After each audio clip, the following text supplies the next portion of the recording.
Mainit na pinag-usapan ngayon ang posibilidad na makakalaya si dating Pangulong Rodrigo Duterte mula sa kinaharap niyang kaso sa International Criminal Court o ICC.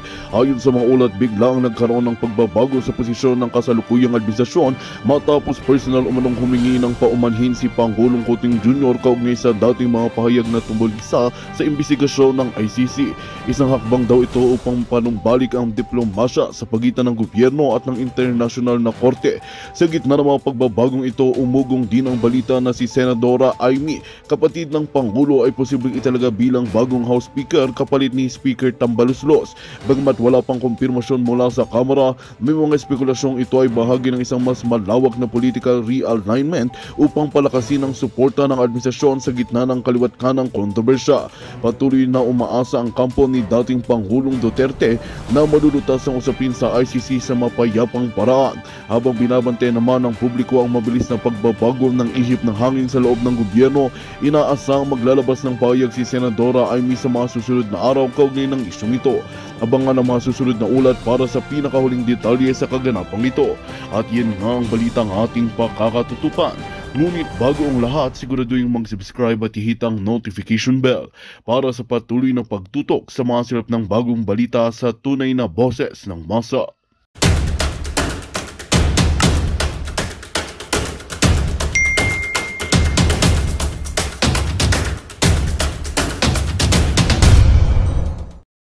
Ang naging Senate President. Siguro hindi bebenta itong punto de vista na to sa mga taga-suporta nitong si Amy. Pero tayo, bilang mulat na dyan sa mga manggagamit na yan, mga Marcos na yan, o anong nangyari kay Amy, nasa na siya? Nasa na ho si Amy? Nasa na yung Amy Marcos noong panahon ng kampanya, minamayat-maya ang pagbira sa administrasyon, yung kesyong ang gobyerno ngayon hindi Marcos, bagkus Araneta Romualdez. Nasaan na siya? Nasaan na ho yung minamayat-maya ang mga issue sa social media at mainstream media? Di ba? Nanahimik na ho. O sino yung mga nag-iingay ngayon? Sino yung mga nagsasalita? Yaang mga kandidato natin diyan sa Duterte, Attorney Vic Rodriguez, Attorney Raul Lambino, Attorney Jimmy Bondoc. Sila ho, kahit na natalo, nandyan pa rin sila. Kung ano yung nakita nating sigasig, yung kung ano ang pagmamahal na ibinigay natin dahil dyan sa kanilang sigasig na yan ng pagsasalita sa mga kabalbalan na nangyayari ngayon sa ating bansa, nandun pa rin kahit hindi ho sila, kahit nadaya sila noong nagdaang eleksyon. Kaya as ang respeto natin. Pero dito sa mga kandidato na kagaya nitong si Amy Marcos, nakita nyo ho kung paano siya, akala mo kung sino di ba? Yung tipong akala mo talagang galit na galit siya. Yung lahat maya talaga meron ho siyang video, meron ho siyang parinig. Pero ngayon, nasa na ho si Amy Marcos? Wala na ho siya. However, we will elected by our peers. Whatever it is, me or not, there are certain congressional reform that needs to be undertake. O yan, galing-galingan nyo dyan sa Senado. Kung hindi din si Rodante Marcoleta ang gagawing Senate President, hayaan nyo na yan si Cheese. Kasi same old din naman. Same old din naman. Senator ba to? Di naman pwede. Pwede ho ba siya? Mahirap. Dapat, as much as possible, dapat, okay naman kahit na hindi abogado. Kagaya niya siya, hindi naman abogado. Pero ngayong mga panahon na to, Senator ba to? Siguro pwede. Senator ba to? Yan. Pwede yan. Senator Bongo, pwede rin siguro. Pwede rin ng Senate President. Kasi mga individual na yan, hindi siya minamaliit natin ang kakayahan nila, ha? Action man ho kasi yung mga yan Hindi ho nila trip yung kagaya nitong si Chis Escudero, yung mayat-maya nagpapa-interview. Ayaw ho nila yan. Yung mayat-maya nagpapa-press con para magpabida kung ano nalalaman niya sa batas, kung ano dapat gawin siya ganito, dapat gawin siya ganyan. Ganyan ho niya si Chis Escudero, di ba? Pero yung mga kandidato natin na yan, yung mga senador natin na yan, Senator Bato, Senator Bongo, ang trip niyan, tumulong, malasakit, Mr. Malat. Di ka naman tatawaging Mr. Malasakit, di ba? Mr. Malasakit na Kung Senate President, may mahati ang oras niya. Imbis na doon siya sa pagtulong sa mga kababayan natin, kung ano-ano pang explanation, mga pinipirmahan kung ano-ano, di ba? Kaya feeling natin, yang si Senator Bato de la Rosa, viable candidate yan. Senator Robin, first termer siya, hindi rin siya minamaliit natin siya kasi si Senator Robin, meron mga laban sa Senado yan na talagang kailangan na siya lang ang trumabaho diyan, no? Yung isa sa mga sinusulang niya, yung gawing medical use yung isang pinagbabawal na substance sa ating bansa. Suportado ho natin 'yan dahil napakarami hong nagagamot 'yan, no? Suportado ho natin for medical use, hindi yung kung ano kalokohan, ha. Baka may man diyan nasasaya na, mali-legalize ng ganito, ano pa, federalismo. Yan ang isa sa mga sinusulong nitong si Senator Robin Padilla. Kaya base doon sa mga kandidato natin, si Camille Villar, di naman pwede. Di ba? Hindi pwede si Camille Villar na maging Senate President. Si Alan Peter Cayetano, kung tayo papipiliin, Senator Marcoleta at Alan Cayetano, kahit alin sa dalawa na yan, magiging parehas ang Senado. Pero mas bumabaling ako dito kay Rodante Marcoleta. Kasi yan si Rodante Marcoleta, wala ho yang kaplastikan. What you see is what you get. Kung ano yang si Marcoleta, ganun din ho yang si Attorney Vic Rodriguez, no? Ganyan ho sila. Kaya kung tayo papipiliin, kahit alin siya babaling ho talaga tayo kay Senator Rodante Marcoleta. Ano pa bang meron tayo dito bago tayo magtungo dito kay Attorney Trixie Cruz Angeles, Luminous by Attorney Trixie Cruz Angeles. Suportahan din ninyo. Matagal-tagal na ho natin sinusubaybayan niya si Attorney Trixie. Paano ho tayo? Ika nga, fanboy ho tayo yung talagang iniidolo ho natin yan. Malupit ho yung magsalansan ng issue sa social media. Ika nga. Eto ho mga kababayan, natawa ho tayo dito kay Ma'am Kiki. Banat ho niya, meow, meow, meow, meow, meow, meow, meow, meow, meow, meow, meow. Paano ba naman mag-aman Duterte, most trusted pa rin ng mga Pinoy, Pulse Asia, meow, meow, meow, meow. Pinadala. Yan ang problema. Yan ang sinasabi ko. Paulit-ulit ko sinasabi ito. Ayaw nyo kasing i-share kay Marcos Jr. ang video ko. Pero kung sakaling ako ang pakinggan ni Marcos Jr., di magkakaganyan yung trust rating niya. Diba? Hindi magkakaganyan ang trust rating niya. Nagka-trust issue yung mga Pilipino dyan. Kasi sinabi mo 20 pesos na bigas. Kalaunan, hindi mo naman pala kaya doon. Sinabi mo continuity. Kalaunan, hindi mo naman ginawa. Sinabi mo 20 pesos na bigas. Hindi mo ginawa. Sinabi mo pagpapatuloy yung war on drugs strategy ko. Hindi mo ginawa. Sinabi mo hindi pa papasukin ang ICC. Hindi mo naman ginawa. Sabi mo hindi mai-impeach. Hindi mo na naman ginawa. Ngayon, siguro mga kababayan, hindi na ho kayo magtataka kung bakit etong si dating Pangulo Rodrigo Duterte, tinalo pa ho si VP Sara pagdating sa trust rating.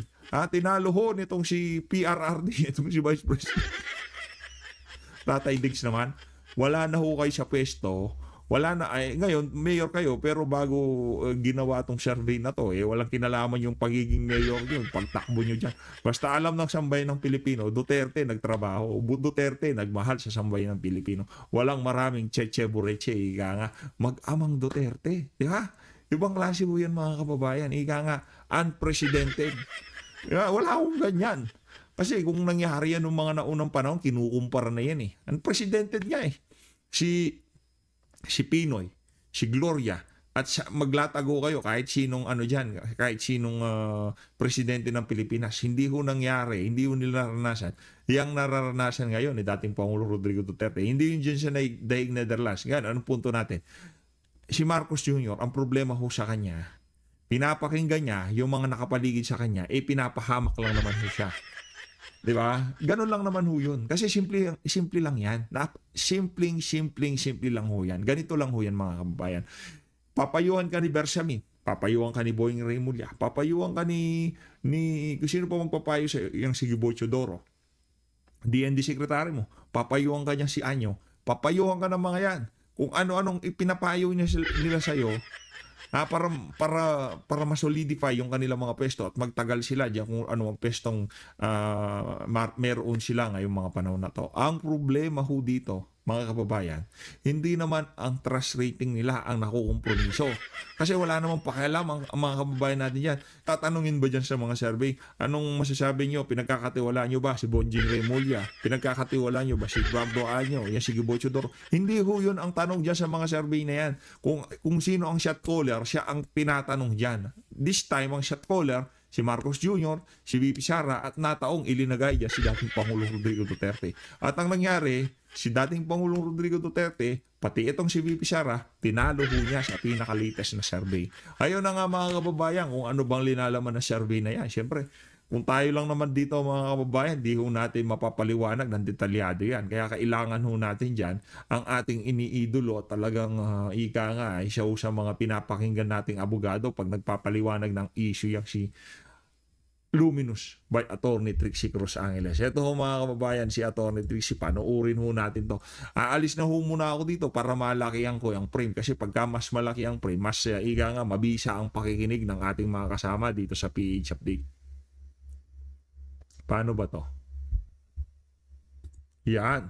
Okay. Wala na ho tayo. Uumpisahan na ho natin ito kay Attorney Trix. Game. Sara Duterte at 50%, Rodrigo Duterte at 63%. Na maintindihan mo yung trust rating kay Sara Duterte at 50%, nagre-reflect siya dun sa same numbers of those who disagree with her impeachment. But with Rodrigo Duterte, 58% disagree with his being taken to the Hague to face the ICC. Medyo may discrepancy between big trust sa kanya at saka yung support for the trial.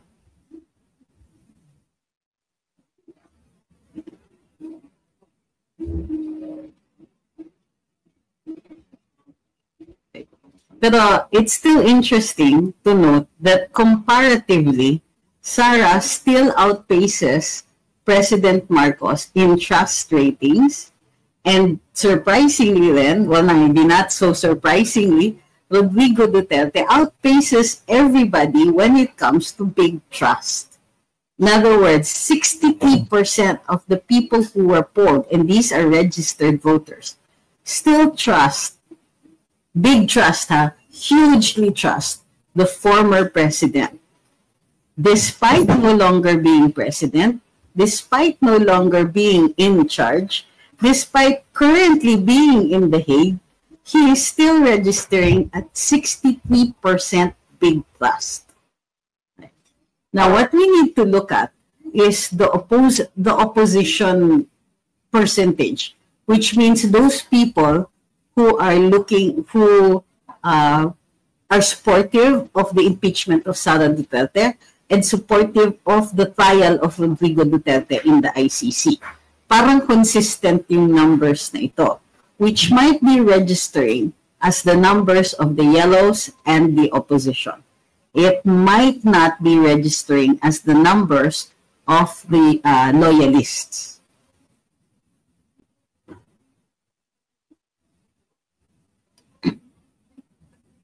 Hindi po 4 million ang registered Gen Z voters. Definitely there's more. I understand that the number is either 8 million or 16 million.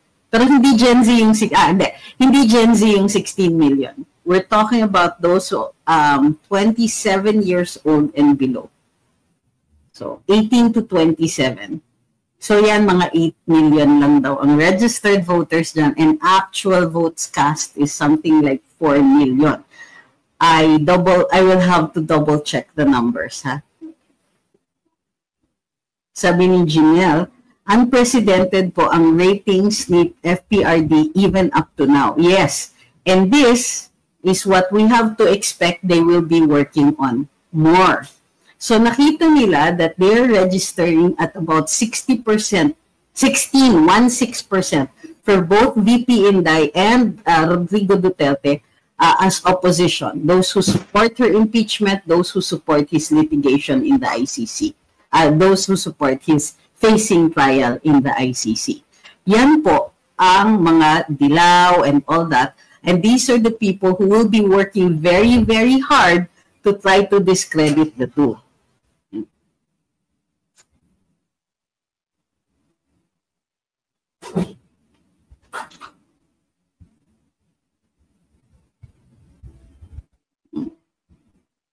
Unlawful ba mag-ask ng concerns as an OFW sa secretary ng DMW through sa app regarding elections, Mr. Ignacio and PRD?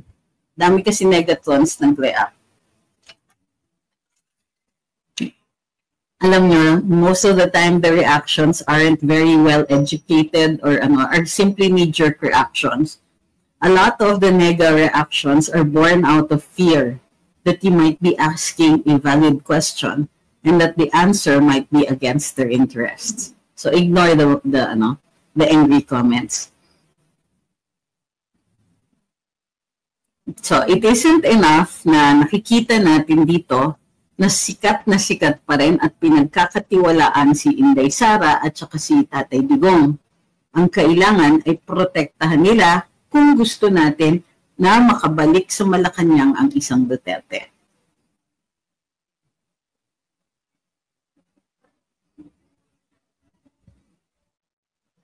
Bakit hindi kino-consider yung endorsement ng INC kaya nanalo si Bam Aquino at si Kiko from Sharon Cuneta?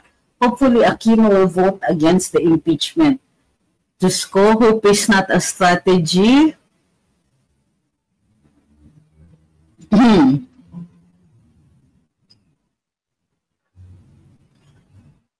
So, ang tingin ko dyan is, well, I don't know why you are saying that because it certainly is a factor.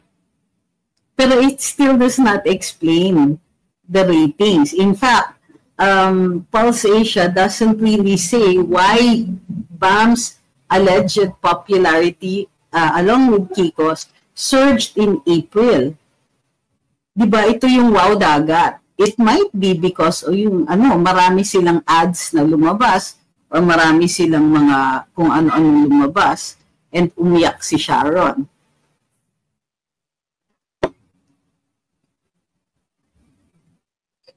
Ma'am Hilda, hindi po nga, in fact, binabasag natin yung naratiba na yan. Kung it's the youth vote po, hindi yan magsusurge. Okay?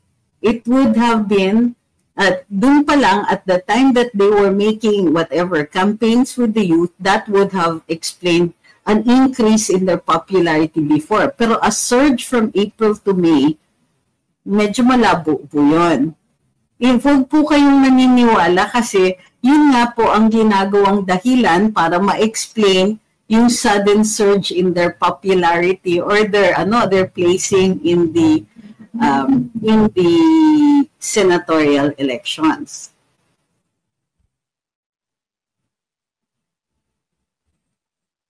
So, sabi ni Octavie, pag na-acquit si Inday ICC, kukuha sa kanya yan nakikita kong plano ng admin, lalo na labas-masok ng mga ICC personnel. Wow! Napaka-positive na outlook natin, no, ma'am? But I don't think it's going to be that easy anymore. Look, ang teorya na in-espouse ni Attorney Glenn Chong yesterday is this, is that there may have been some kind of manipulation in the elections. Pero the manipulation was a policy of placation. Let me see, let's use a better word.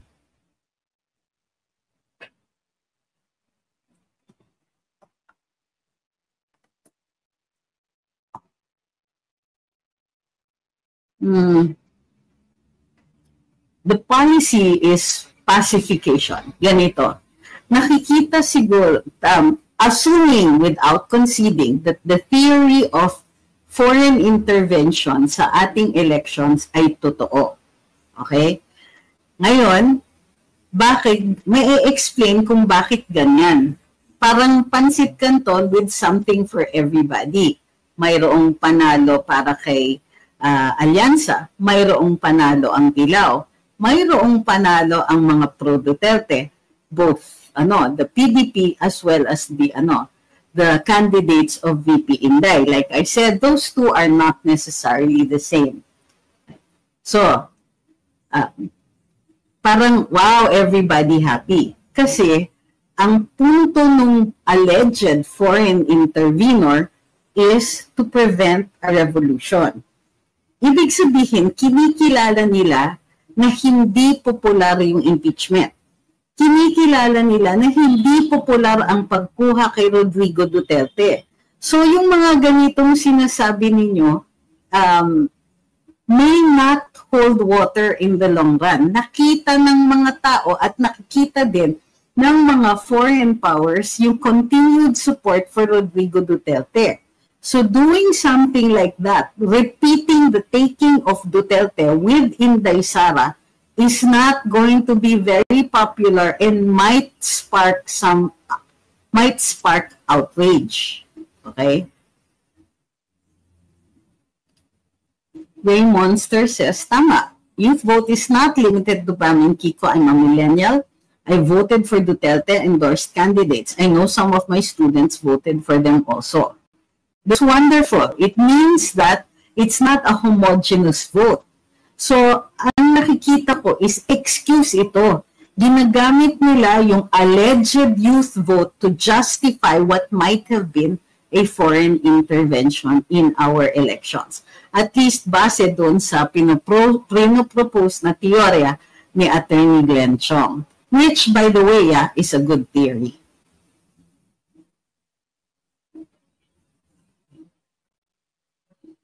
Sabi ni Faust Fernandez, to be brutally honest, Bam and Kiko are not popular, aka hindi talaga katanggap-tanggap para sa masang Pilipino. How they got in will forever remain a mystery. Well, I don't think it will forever remain a mystery.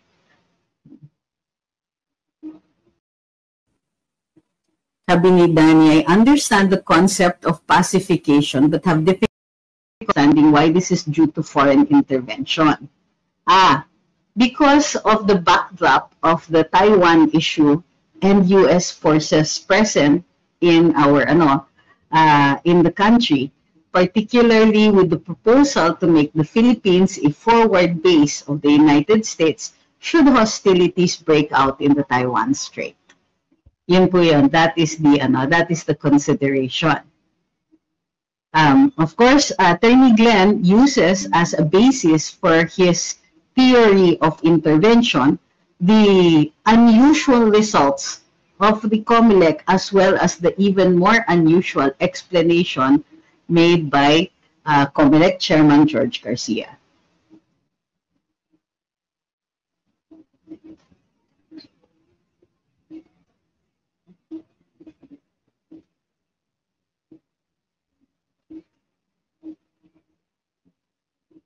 Oh, hi Ma'am Lani, sabi niya, Iha, para maliwanagan ka, may website naman ang Senate. Ako ba po ang kausap?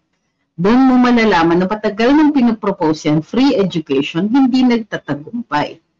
Opo, actually si Kiko nga si Coco Pimentel ang original proponent niyan in the 18th Congress or earlier, parang ganon. Hi Miss Lani.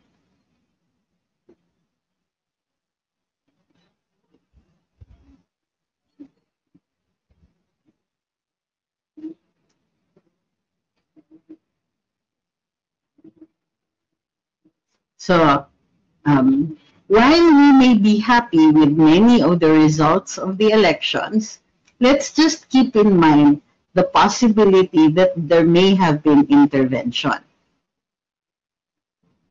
Possibility lang naman. We're not saying that that is what happened, but the problem is the COMELEC, hindi sila masyadong nag-i-explain or yung explanation kulang.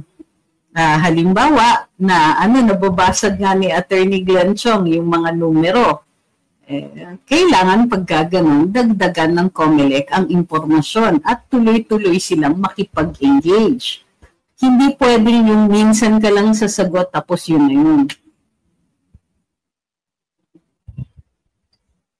Sabi ni CRTV, bakit ini-stalk ng Marcos couple si Trump? Ano ang kailangan nila kay Trump? Ano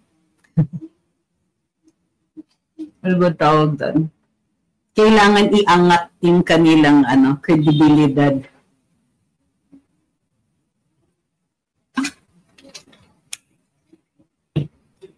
The COMELEC downplayed the version, sabi ni VP, the versions of the source code, anyone file anything in court in relation to this. Ang alam ko, mayroon pong i-file si Attorney Israelito Torion, si Bobet, at hindi ko alam kung nasama yung issue na yan.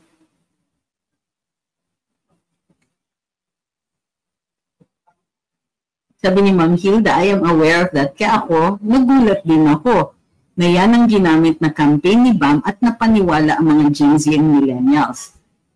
Hindi po. Actually, hindi sinasabi na naniwala sila. And in fact, may mga millennials tayong nakatambay dito na pinabubulaanan yan, ma'am. Pero yan po ang ginagamit nila bilang justification sa biglaang pagtaas o sa surge ng popularidad ni Bam Aquino at nadamay niya si Kiko Pangilinan.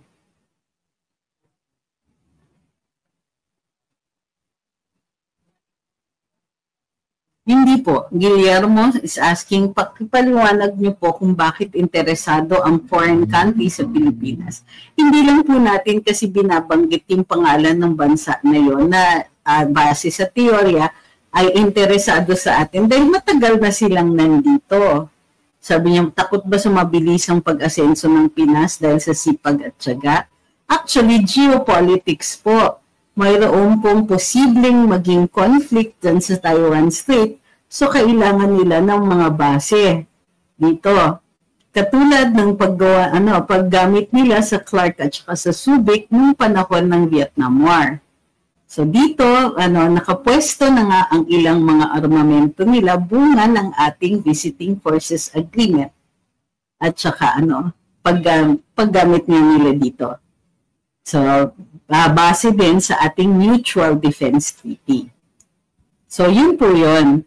As a matter of fact, pag tinignan nyo, noong 2022 or 2023, pumunta po ng Australia ang ating Pangulo at nakipag-ugnayan sa Australian government na magtutulungan sa kasakaling magkaroon ng issue o conflict dyan sa Taiwan Strait. So maliwanag na mayroon na po tayong mga ipinangako sa ilang mga dayuhan na maisasali tayo kung sakasakaling magkaroon ng conflict doon o alitan doon. So hindi na po ba, ang sinasabi nyo kasi, ba't naman sila magiging interesado sa atin? Simple lang po, dahil nasa lugar tayo. Sakto yung lugar natin.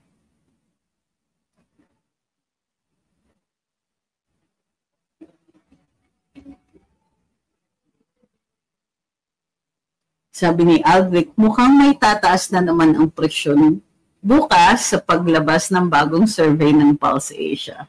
Totoo yan. Sir Ryan, I have not read Attorney Revilla's plan and you are not telling me what he says or his reasons for losing. If you could care to add to your question para kumpleto siya.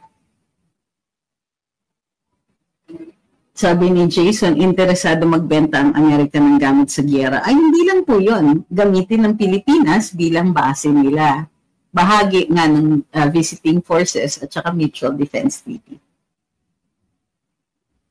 Baka nga maging posible nga na dito yung maging alitan.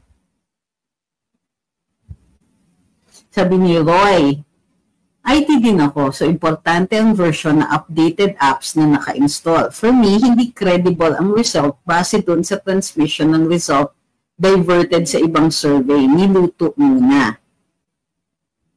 Hanggang ngayon, hindi pa rin tinatakal ng COMELEC ang issue nung parang yung Q server.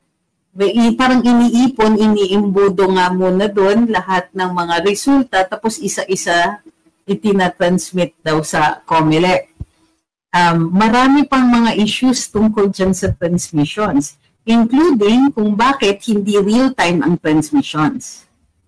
dapat dinidemand natin na pagka nabilang na doon sa pagka natapos na doon sa presinto at transmit sa munisipyo, dapat sa munisipyo makikita nyo o pumasok na ang votes nitong presintong ito. Instead, ang count lang nila is generic. How many votes have come in, hindi nila sinasabi exactly kung saan nanggaling. Samantalang mayroon naman teknolohiya para gamitin yon.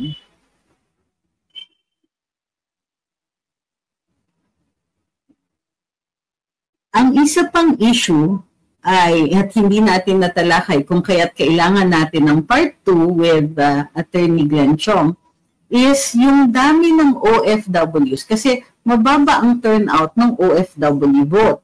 At malaki ang, ito ay malamang dahil sa kahirapan na gamitin, unang-una mag-online register, pangalawa, gamitin. At saka yung pangatlo, ang daming reklamo na hindi yung mga binoto nila ang pumasok. O hindi pumasok yung boto nila. Or dun sa resibo, or dun sa kanilang documentation, tila hindi yung mga kandidato nila ang naboto.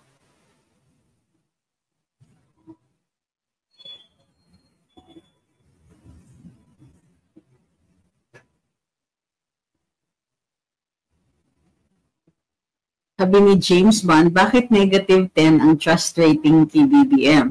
Kasi inawas yung big trust dun sa no trust or small trust. Ang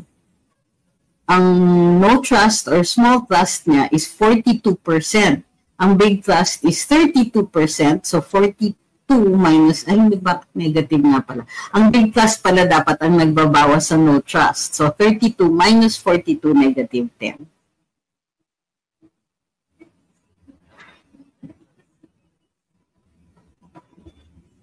So, sabi ni Gosh, ang totoo dyan, may dayaan sa eleksyon. Well, ganito yan. Mayroong sufficient basis para magsuspetsa tayo. Sabi ni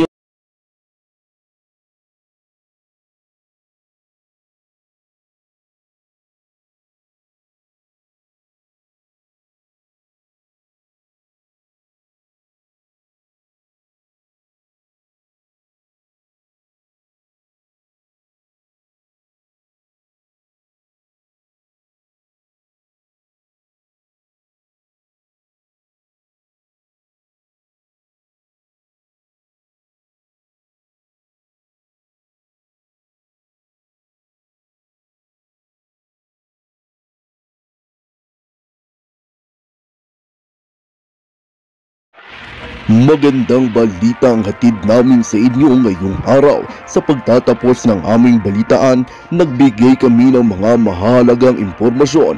Maraming salamat sa pagtutok at pagsuporta sa aming programa. Huwag kalimutang manatili sa mga susunod na araw para sa mga bagong balita at mga kwento na dapat nating abangan. Mula sa Boses ng Masa, magandang araw, Pilipinas!